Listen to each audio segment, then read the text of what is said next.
I have to really talk today on uh, should we consider obesity as a chronic disease? So I'm like a curtain raiser for that, and that's going to be the overarching theme of my talk, and um, that's where I am.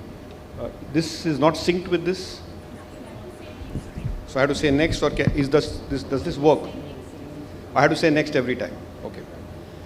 So what I'm going to do maybe in 15 minutes allocated to me is that we all know this, that obesity is a serious chronic disease. There's a lot of science behind obesity. There are a lot of compelling benefits of weight loss, and there are a lot of unmet needs in obesity care. But I think today being the World Obesity Day, there are 3 P's in obesity as far as India is concerned. If you are looking at people living with obesity, first thing we need to do is put a plan in place for them. Take out a piece of paper, have a conversation with them, and make a plan for them. We are living in India. We are all thin fat Indians. We have excess body fat. Ectopic fat is as bad as being obese. So our definitions of obesity are completely skewed up, very BMI centric, weight centric. I'm a big opponent of that. I feel any fat at abnormal locations in the fat, whether it's pericardial fat, fat in the liver, is abnormal. And therefore the right term should be adiposopathy, because the ectopic fat can be deleterious to health and can have serious life-threatening health consequences. So that's the second P, that we need to ensure, because we are thin fat Indians and we eat too much of carbs and fats, we need to have some proteins on board. I think we are really protein deficient. Even if we are non-vegetarian, we are clearly protein deficient. So I think we need to put that protein focus back. And third is we need to prioritize weight loss. Weight loss is not just about losing weight. I think it's equally important to maintain that weight which is lost. And that's why, probably they are having this curtain raiser to look at obesity as a serious chronic disease, science behind it, benefits of weight loss, and unmet needs. Next slide. So let's look at it as a serious disease, and let's look at, obesity is a disease. Keep clicking that slide. Okay. Clearly we know that it's not a healthy sign to do that. Please keep clicking the disease. Either you all do it or I'll do it from here. You're not clicking the slides at all. So, or I can do it extempore. I don't need those slides. You want me to do that? Thank you. So clearly we recognize that, obesity means appetite dysregulation, energy equation gone haywire, and a lot of myriad of conditions where body fat is distressing us. But it's a disease, and people need to recognize it as a disease. It's not a cosmetic condition. I think that's the first thing which we need to recognize it. And it's a chronic clinical condition. Every society in the world, and that's the only thing which I'm supposed to put out to each one of you here, is that we need to recognize it as a disease.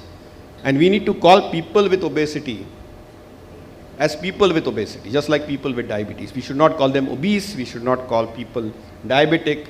We should call them people living with obesity, people living with diabetes, because we need to respect them. We need to recognize and respect people who might have a little extra fat, who might have some degree of diabetes. We need to respect them. We need to destigmatize them. It's very, very crucial to recognize that first, it's a chronic disease. Second is we need to destigmatize them, and we need to recognize that it's something which we need to understand. Well, we all know this as endocrinologists, as physicians, that it's all about the energy equation. We are what we eat too much, and we don't spend. We are misers. Indians are more miserly than the rest of the world. We don't spend energy, we don't spend money, we store everything. So whether it is body fat, whether it's extra energy, whether it's excess food, we love to eat and we love not to spend. And this is the equation in obesity which we all know, we all recognize it better, and we have a lot of those drivers. The first driver is mental or psychological. Clearly we have pleasure pathways and palatability. It's like everybody thinks of the dinner being served by We Care today. And I'm certain it has to be delicious, because it's very, very important to recognize that. So that's the first hedonic input. It sounds sinister, but food addiction is a disease by itself. And having palatable, pleasurable food is very crucial. The other driver is sitting is the next smoking. We are very, very sedentary. We are living in an environment which is very obesogenic, and we have a lot of psychosocial issues surrounded to that, and we have got addicted to our digital devices. We are either on our phones or we are on our screens of computers or television screens, and that has really driven this obesity pandemic. We have 8 billion people on planet Earth, and 1 in 4 are people living with obesity. Whatever definition you may use, it's around 2 billion people having that, and it's a large problem which we are facing. It's a large burden of the disease which we have. Of course, we have connects. We do have a large genetic underpinning, and I'm not going to go into genomics of obesity. It's clearly familial. Whether it's behavioral family tree or whether it's genomic, both are existing. A lot of medications, gut microbiomes, beta cells, adipose tissue are involved in it. But clearly there are 3 M's, like the 3 P's, the planning, the prioritizing, the protein. There are 3 major complications of obesity. The first is metabolic. Metabolic is huge. We all know it's not just type 2 diabetes, prediabetes, it's thrombosis, it's gout, it's cardiovascular disease, it's stroke, it's heart failure, it's dyslipidemia, it's hypertension, it's fatty liver or NFLD, which also kills, it's gallstones, it's infertility and cancer. So that's the metabolic complications. Then it's mechanical. Mechanical are equally important: sleep apnea, chronic back pain, incontinence, asthma, GRD, a lot of frailty is as bad as obesity, physical functioning and disabilities which come in, and knee osteoarthritis. Every specialty of medicine is involved with bariatric medicine or obese people. And finally, it is mental. Our mental health colleagues, and I was just coming here before I was talking and having a nice conversation with my good friend Arya, who's going to talk here, who's our showstopper here. I'm just an introducer with Dr. Harish Shetty. And, he told me today is obesity week, and he told me, Shashank, everything in obesity is all in the mind. Whether it is eating food, whether it is doing physical activity, it's all in the mind. And whether it is depression or anxiety, it's all linked as an underpinning. So it's mind coaches which actually can make a big difference. It's behavioral change which is the central underpinning, and that's what, whether it's pharmaceutical medicine, bariatric, surgical medicine, they all are trying to manipulate that. So what is the scientific underpinning? Because we are in an evidence-based era.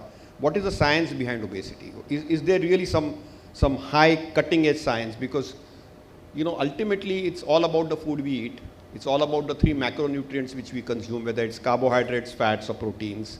And we all know it's all about palatability and taste. It's all about the stomach ghrelin. It's all about the intestinal incretins which we have. It's all about the bypasses through the portal vein into the liver. And it's ultimately all about consumption of these agents and what food we eat. But as I told you, we keep storing and we don't keep spending. And that's really the underpinning which we see in the obese energy equation.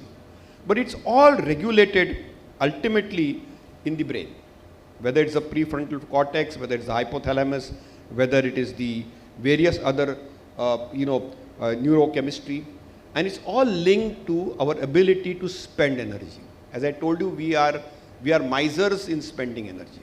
And that's the truth of life, that when it comes to total energy expenditure, we are very miserly. Even when we sit, we are not fidgety. We don't use our need, non-exercise activity thermogenesis, very weak. Okay, except for sometimes moving legs, some people have restless legs. Most of us, and we became more sedentary in the COVID times. In COVID times, we became more sedentary. And therefore, if you look at the latest ADA-ESD guideline, it clearly says that if you do 5 minutes or 6 minutes of brisk walk, every 30 minutes, you can actually increase your lifespan by 4 years. This is an official, the 5 S's in that guidance. And it all stems from that very clearly, that we have a resting energy expenditure, we have the TEF and the physical activity, but beyond physical activity, we need to be fidgety. We need to use NEAT, non-exercise activity thermogenesis, and we need to recognize that sitting is the next smoking, and we need to take a break every 30 minutes. So that's one important point. It's all about appetite. Ultimately, when we are looking at eating, whether it is homeostatic regulation or hormonal regulation, it's all about eating. And there are 3 components to eating. The first component is the so-called physiological component. That is only when you're hungry or hungry, okay, eating for hunger. And that's probably the only thing we are living for. Many people say we eat to live and live to eat. So eating for hunger is crucial and critical, and that's very homeostatic and it's very important. But it's equally important to recognize that beyond eating for hunger, we have a lot of endocrine underpinnings on the eating for hunger. So we need to recognize some definitions better. For example, what is appetite? Appetite is clearly a psychological entity. It's a drive to desire for food. So when you're thinking of food right now and thinking what dinner is going to be served or what you want to eat, that's appetite. Hunger is physiological. It's trying to seek or find food.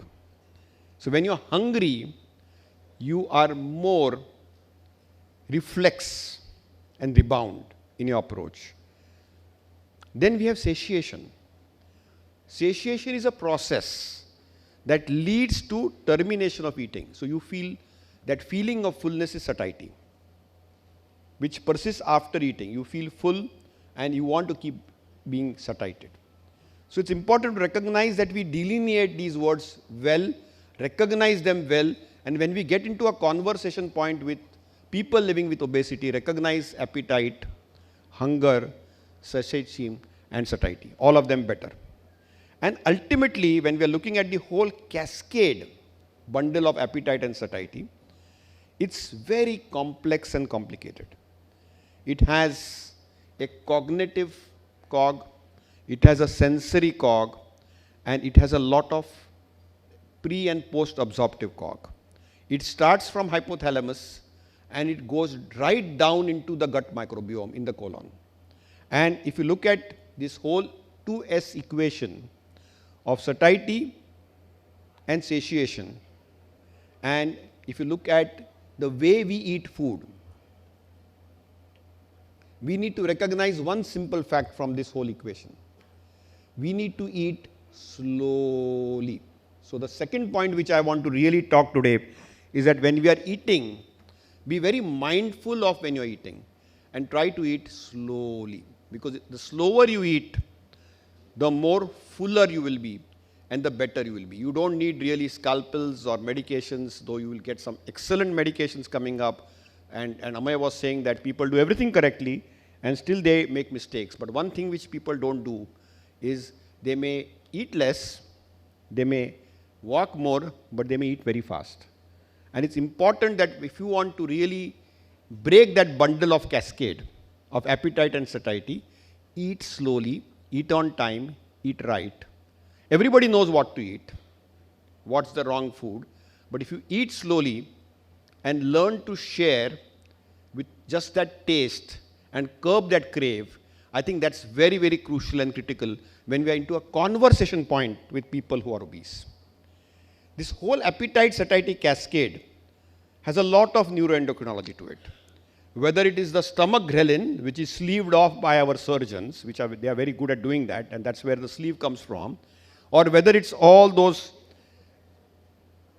because there are two hypotheses. The foregut is all about the ghrelin, which is the sleeve, or the hindgut is all about incretins, whether it's the CCKs, the amylins, the gut peptides, the peptide YYs, and ultimately it's all about GLP-1. And that's what Professor Arya Sharma is going to discuss about the cutting-edge GLP-1s, which have changed the whole biology of obesity completely, and that's where we are here for. The second component of appetite regulation is eating for pleasure. In the simplest Indian culture, we call it party culture, eating for pleasure. And we are a celebratory economy and a society. We all celebrate across the world. And across the world, when we party, even whether it's celebrating a birthday, celebrating an occasion, we always love to overfeed. So the first part was eating for hunger, which is homeostatic and physiological. The second part is hedonic, which is eating for pleasure. And this hedonic regulation is a reward of survival behaviors. And these type of rewards have been very, very controlled by some of these neurotransmitters like dopamine, opioids, cannabinoids, and the whole control is very centrally controlled. So clearly we have something beyond a hypothalamic control, which is in the prefrontal cortex, the cortex, and brainstem. And it's important to recognize that eating for hunger was physiological, but eating for pleasure is hedonic and has that excessive influence, which is now getting and invading societies. So what is the hedonic part when it comes to a conversation with somebody or somebody living obese? Liking is a hedonic impact of food. We like food. I love a chocolate. I love my Kit Kat. Wanting, I want it now. It's incentive. You know, if I score X amount of marks and it's a pediatric and the childhood obesity, the incentive is triggered by food cues. You want to have a cake from a particular shop. And then there is that intense desire to eat that specific food. You know, yesterday on the Twitter I saw that vada pav was ranked number 12. I was very disappointed, you know. In sandwiches of the world, the only sandwich in the world which went up on the Twitterati yesterday, out of the 40 sandwiches in the world, the only Indian sandwich which made was not the green chutney sandwich which all of us love, but it was the vada pav. Okay? So it is the craving we have for vada pav. When I start talking of vada pav, many of you all must be craving for having it now. Okay? And finally, it is the restraint, which is the most difficult part. It is a tendency to restrict food intake to control body weight. So those are the 4 hedonic cues which we need to recognize as we talk. And finally, there is something called as reflux. You know, nobody really waits for such a long time. You know, I was deliberately slow. A lot of people in the audience might be thinking, many of them are my teachers, why is Shashank talking so slowly? Something wrong with him? Because he is normally very fast. But you know, most of the things that when we look at eating behavior, it's reflex. It's the executive function which we do. It is deciding to eat. And we don't look at eating for hunger or pleasure. Both of them have got blurred and mixed. And Nitin is a researcher in this. It's all got blurred and mixed, unfortunately. And we have just decided to eat. So I'm certain, Vaishali is smiling, when you see the food plate today, which I'm sure she and her team have done an extraordinary job for making everybody happy, because ultimately it's all about happiness, it's all about pleasure. The executive regulation will take over and it will be a hypothalamic reflex, and we'll just eat, we'll just forget that we had a talk and we had decided to look at the science behind obesity. Thus, benefits of weight loss are huge. Everybody knows those benefits, but they need to be re-looked at from an evidence-based standpoint. And I think each one of you know it here, that just losing 5% of that weight, okay, will control blood pressure and glucose. That's for certain. But 5 to 10% means you can prevent diabetes, type 2 diabetes. You can prevent fatty liver, PCOD, dyslipidemia. If you lose 10 to 15%, and mind you, these slides were made only after surgeons started cutting stomachs and intestines, and only after pharmaceutical industry like my good friends from Novo started making drugs. Before that, we never had these slides. But we knew the biology behind it. All these slides have only come up now. So don't feel bad if my friends from Novo are here, but they have made these slides to make our brain programmed. It's called as brain programming. Just like we had gliptinization, just like we had AGL2ization, now we are having the GLP-1 way of looking at compelling weight loss.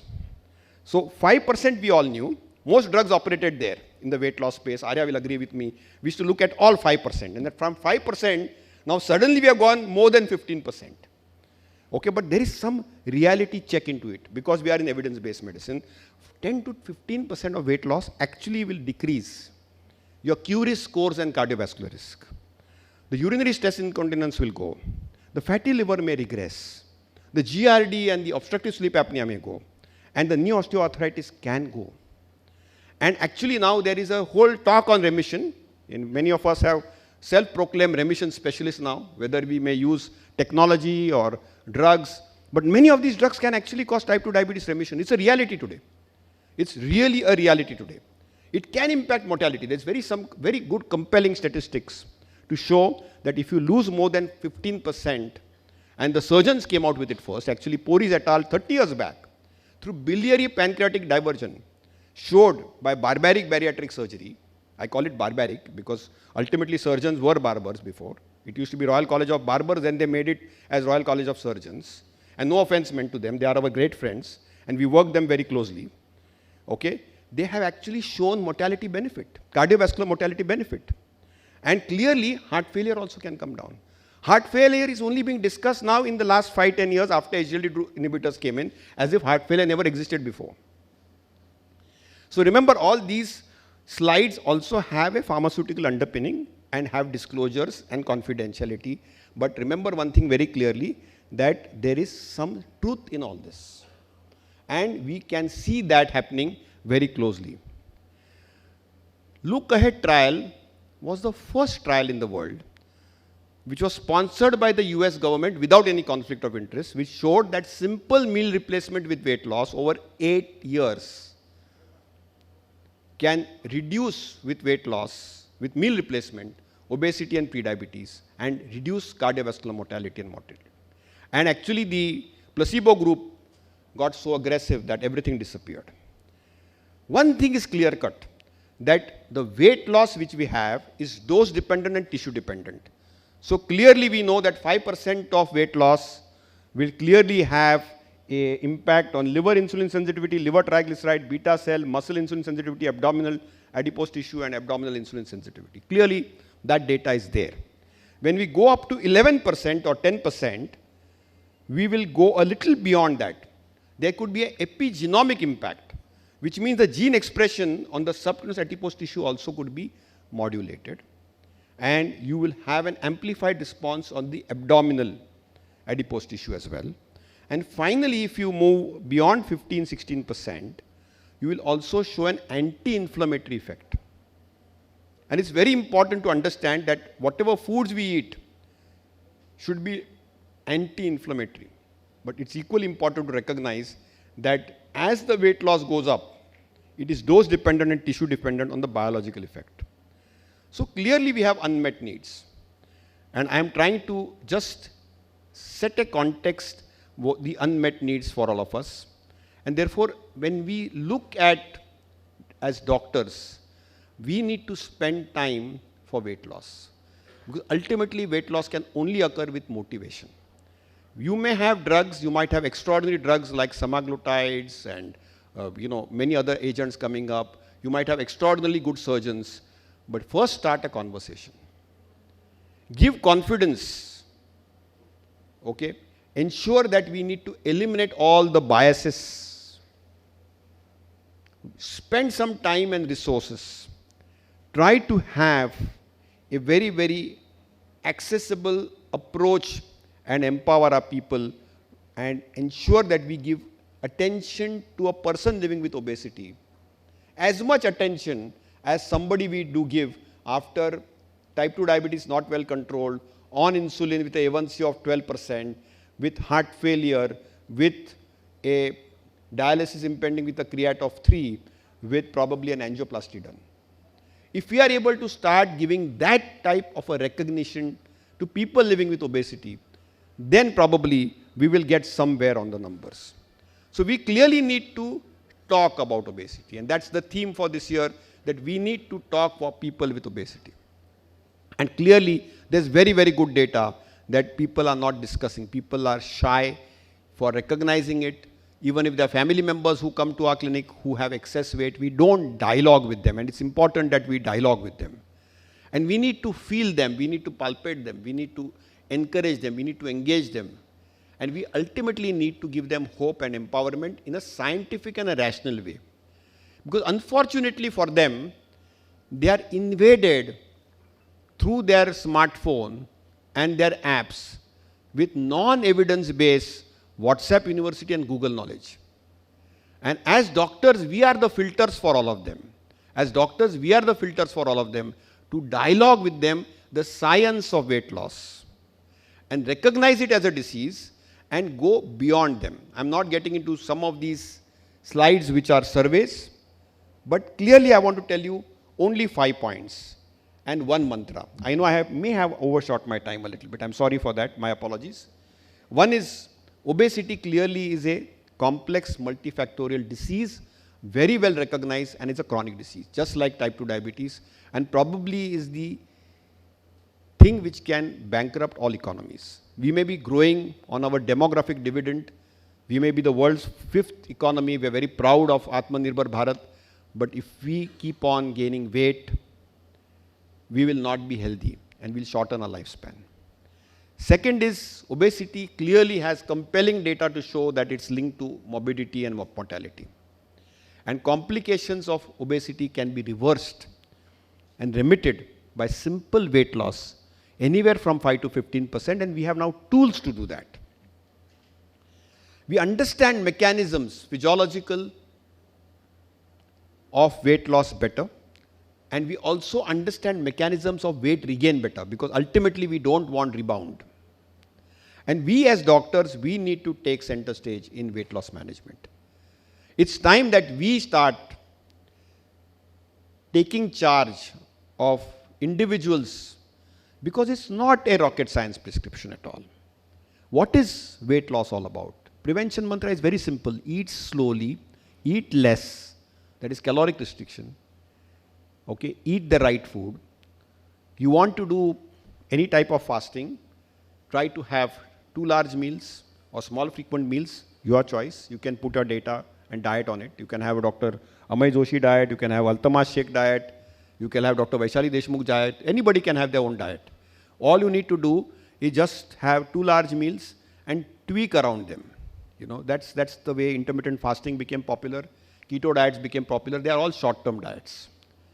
Beyond that, do physical activity, do some yoga, try to sleep for 7 hours, do 1 hour of digital detox, and then probably get evaluated for secondary causes of obesity and probably look at pharmaceutical options. We have some excellent, compelling options now available.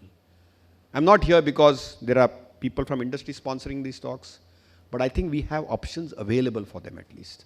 And their options are not only good for initiating weight loss, but also maintaining weight loss.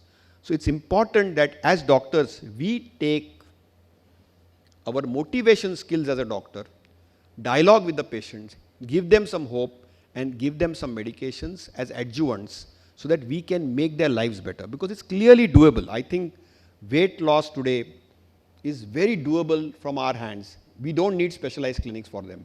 Your clinic and my clinic can actually do it because we have now tools.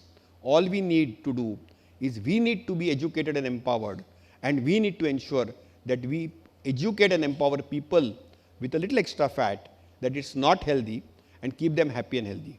Thank you for a patient hearing.